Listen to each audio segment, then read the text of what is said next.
Air India की flight संख्या AI 171 दुर्घटनाग्रस्त हुई और कई पैसेंजर इसके अंदर हताहत होने की संभावनाएं हैं। इस घटना से पूरा देश क्षुब्ध है और पूरा देश एक साथ पूर्ण संवेदनाओं के साथ ये जो दुर्भाग्यपूर्ण हादसे में पैसेंजर हताहत हुए हैं, इनके परिजनों के साथ खड़ा है। सबसे पहले मैं भारत सरकार, गुजरात सरकार, भारत सरकार के प्रधानमंत्री जी और गुजरात सरकार की ओर से भी जो लोग हताहत हुए हैं, इनके परिजनों के प्रति गहरी संवेदना व्यक्त करता हूं। 10 ही मिनटों में हादसे के भारत सरकार के पास सूचना पहुंची। तुरंत ही मैंने मुख्यमंत्री जी, यहाँ के गृह मंत्री, होम डिपार्टमेंट के control room, civil aviation department, civil aviation मंत्री, सभी से संपर्क किया। प्रधानमंत्री जी का भी तुरंत ही फोन आ गया और भारत सरकार और गुजरात सरकार के सभी डिपार्टमेंट एक साथ होकर राहत और बचाव कार्य में लगे। इस विमान में कुल मिलाकर 230 यात्री देश के और विदेश के और 12 क्रू मेंबर सवार थे। इसमें से एक यात्री का बचने का अच्छा समाचार मिला है, मैं उनको मिलकर आया हूं। मृत्यु का आंकड़ा तो DNA परीक्षण और यात्रियों की पहचान के बाद ही अथॉरिटी अधिकृत रूप से घोषित करेगी, मगर जो यात्री बचा है उसको मैं मिलकर आया हूं। घटना के तुरंत बाद गुजरात सरकार ने बहुत त्वरा से डिजास्टर मैनेजमेंट की सारी इकाइयों को अलर्ट करते हुए, चाहे हेल्थ डिपार्टमेंट हो, चाहे फायर ब्रिगेड हो, चाहे पुलिस विभाग हो, भारत सरकार की भी CAPF को संपर्क कर सभी ने एक साथ मिलकर राहत और बचाव का कार्य चालू किया। मगर 1.25 लाख लीटर ईंधन जो विमान के अंदर ही था और लगभग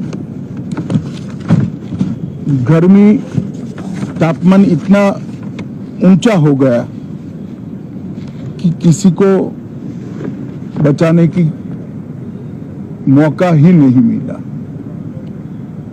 अब मैं घटना स्थान पर भी जाकर आया हूं। सारे यात्रियों के मृतदेह को बाहर निकालने का काम लगभग समाप्त हो चुका है। जितने यात्रियों के परिजन यहां पहुंच चुके हैं, वो सबका DNA लेने की कार्यवाही भी 2-3 घंटों में समाप्त हो जाएगी। विदेश में जिनके परिजन हैं, उनको सूचना देने की कार्यवाही समाप्त हो चुकी है और जैसे ही पहुंचते हैं उनके भी DNA सैंपल लिए जाएंगे और मृतदेहों की पहचान के लिए जितने मृतदेह मिले हैं, इनके भी DNA सैंपल लेने की कार्यवाही समाप्त हो चुकी है। गुजरात में ही लगभग 1000 के आसपास DNA टेस्ट करने पड़ेंगे। ये सभी टेस्ट करने की क्षमता गुजरात में विकसित है, तो DNA टेस्टिंग के लिए कहीं गुजरात के बाहर जाने की जरूरत नहीं पड़ेगी। गुजरात की FSL और नेशनल फॉरेंसिक साइंस यूनिवर्सिटी दोनों मिलकर कम से कम समय में DNA का परीक्षण पूरा करने के बाद परिवारजनों को अपना परिजन का मृतदेह सौंपने का काम करेंगे। उनके रहने की सुविधा, उनकी सांत्वना की सुविधा, जिनको मेडिकल प्रॉब्लम ट्रॉमा के कारण हुए इनकी मेडिकल की सुविधा, ये सारी व्यवस्था बहुत सुचारू रूप से हो चुकी है। अभी रिव्यू मीटिंग में सारी व्यवस्थाओं को हम सब मंत्रियों ने साथ में मिलकर देखा है। एविएशन डिपार्टमेंट ने अपनी जांच शुरू कर दी है और जांच तेजी से आगे बढ़े इसके लिए भी एविएशन मंत्री जी ने सूचनाएं दी है। मैं फिर से एक बार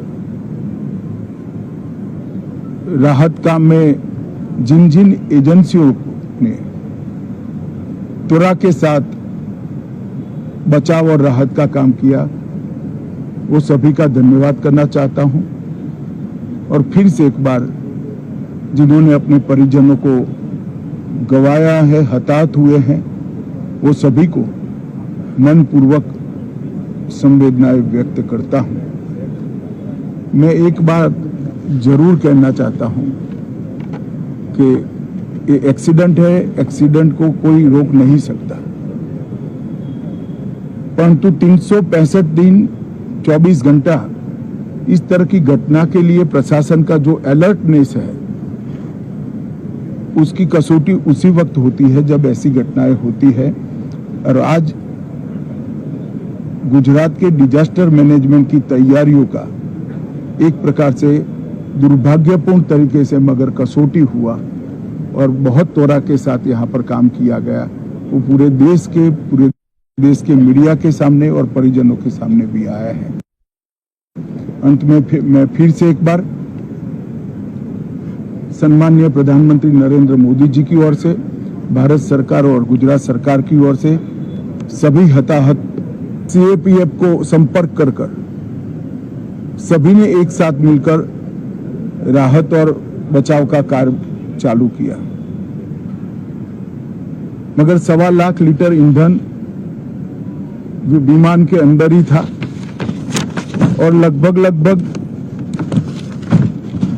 गर्मी तापमान इतना ऊंचा हो गया कि किसी को बचाने की मौका ही नहीं मिला। अब मैं घटना स्थान पर भी जाकर आया हूं। सारे यात्रियों के मृतदेह को बाहर निकालने का काम लगभग समाप्त हो चुका है। जितने यात्रियों के परिजन यहां पहुंच चुके हैं वो सबका DNA लेने की कार्यवाही भी 2-3 घंटों में समाप्त हो जाएगी। विदेश में जिनके परिजन हैं उनको सूचना देने की कार्यवाही समाप्त हो चुकी है और जैसे ही पहुंचते हैं उनके भी DNA सैंपल लिए जाएंगे और मृतदेहों की पहचान के लिए जितने मृतदेह मिले हैं इनके भी DNA सैंपल लेने की कार्यवाही समाप्त हो चुकी है।